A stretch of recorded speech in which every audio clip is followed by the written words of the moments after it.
Hey guys, welcome back to the OB Thorny Alliance. What are we doing today, Jacob? We're doing our top 5 superhero TV shows For 2022, so if you want to find out how we rank them, stick around. So this year there's been a lot of new additions to the world of superhero TV shows, but there hasn't been lots. So trying to form a list of 5 was a bit challenging because there wasn't a whole lot to choose from, but we've done it. We've gone with our top 5. So I'm going to kick us off. So at number 5, I've got Miss Marvel. So Miss Marvel is probably not tailored towards me.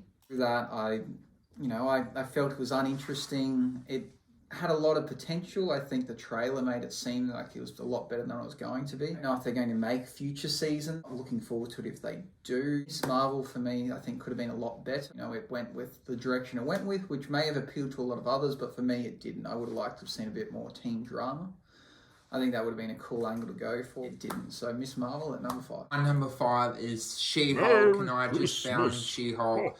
Like, that ending really, for me, was insulting, and I know Luke enjoyed the ending. I think it's very much a slap in the face and not really enjoyable. It did have its moments, like when Daredevil was in the show. That was the best episode 8. That was a great nail episode. Never really took off. Had good moments, but never amazing moments. I don't even know if there's going to be a season 2. Unfortunately, I just think it's, out of all the shows this year, it's not amazing. The whole, her being a female was so hard and stuff like that. We didn't get to see that compared to how Bruce Banner, I don't think she really had a hard time, but there were moments, and yeah. So at number 4, I've got Moon Knight. I think Moon Knight made absolutely no sense. I think it was confusing. I think it had a poor ending.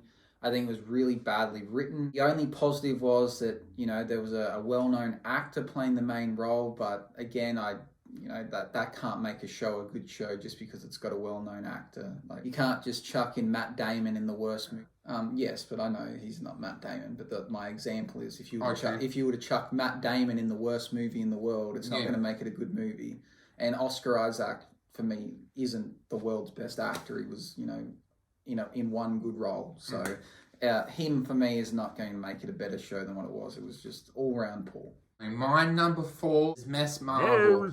I think this show had a really entertaining start. Really enjoyed the first 4 to 3 episodes, and then it just lost its way. It just focused on the wrong elements. I think the show would have been better if it focused on her powers and the teen drama, her having relationships with boys and more with high school elements, and the stakes seemed high, but they actually weren't because there weren't any stakes. Yeah, really bad villain. It just got worse as the longer the show went on. The other best thing was the father and daughter elements, but besides that, really not expectations, really lackluster. So at number 3, I've gone with Peacemaker. I thought Peacemaker was a lot of fun. Lots of laughable moments in. I think John Cena did a great role. It was just obviously because of the amount of comedy in it, it wasn't overly serious, which is fine. It was a great, something extra to add to the DC universe. So I thought Peacemaker was a really good start to this potentially great franchise. My number 3 is Moon Knight. I can see where Luke's coming from, but for me, I enjoyed how different it was from the beginning. The mystery was one of the best mysteries we've gotten from Marvel, but yes, the ending was terrible, and we got that CGI fight that was terrible. Instead of getting a Moon Knight versus in Hawkeye, it was just lackluster and lots its way, and then that twist ending, what I guess we might get a season 2, but if you stuck around for that ending, it kind of solved its problem, and now we've got a third personality, so, do we need that many personalities? I don't know, but for me, it nailed with the mystery, and I really enjoyed from episodes 1 to 7, it was amazing. But But besides that, yeah. So at number 2, I've got She-Hulk. I thought it was extremely original. I really liked it. Played upon the fact that she was a female. I think it was a good touch. It appealed to a lot of people. I think each episode was really fun. It was of a good length. I liked that it did exactly what it was made to do. It wasn't meant to be too serious. It wasn't meant to be about Bruce Banner. It wasn't meant to be about Daredevil. It was about She-Hulk. It was about her fighting, being a lawyer, being a female and getting power she didn't want, and it absolutely nailed that. It did exactly what it was trying to do. Some people expected other things of it, which it never promised to do, and it didn't intend to do it, and it did exactly what it was trying to do. I found it really fun. Had the right amount of episodes. It was just a good entry into the Marvel Universe, and I'm looking forward to seeing more from She-Hulk if she's going to be in other movies. Hope we might get some. Number 2 for me is Peacemaker. This is the most entertaining superhero show from this year. John Cena nails the performance.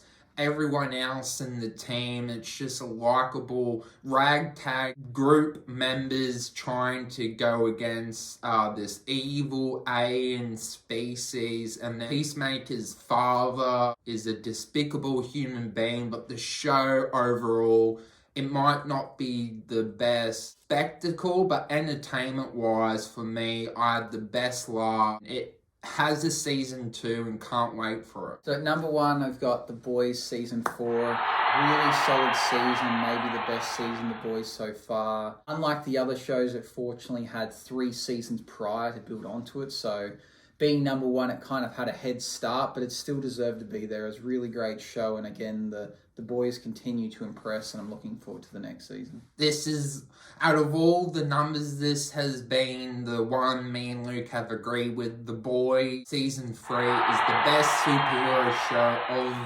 of the year, and rightfully so. It has been the most consistent show, and that somehow it keeps getting better. There's no drag down season. The story of trying to defeat Homelander is amazing, and I still don't see how the group, the boys, are going to, unless Homelander has a change of heart and realizes is that he needs to be a father and go against Vought, or we'll see how it happens. Just, this show does opposite to what normal superhero shows do, and that's really good. Can't wait for season 4. Bring the next season on when it happens. There's obviously some other shows that I haven't seen that I couldn't give a comment on. Like, I believe The Umbrella Academy is quite good, which that had a new season come out this year. Yeah, I didn't watch it. Doom Patrol. Yes, there's we are aware there is other shows out there, but we haven't seen those. So based upon the ones we've seen, that's our top 5.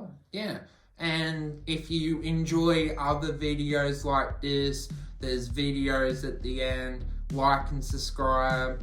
Have a good rest of your day. As always, you are awesome. See you in the next one.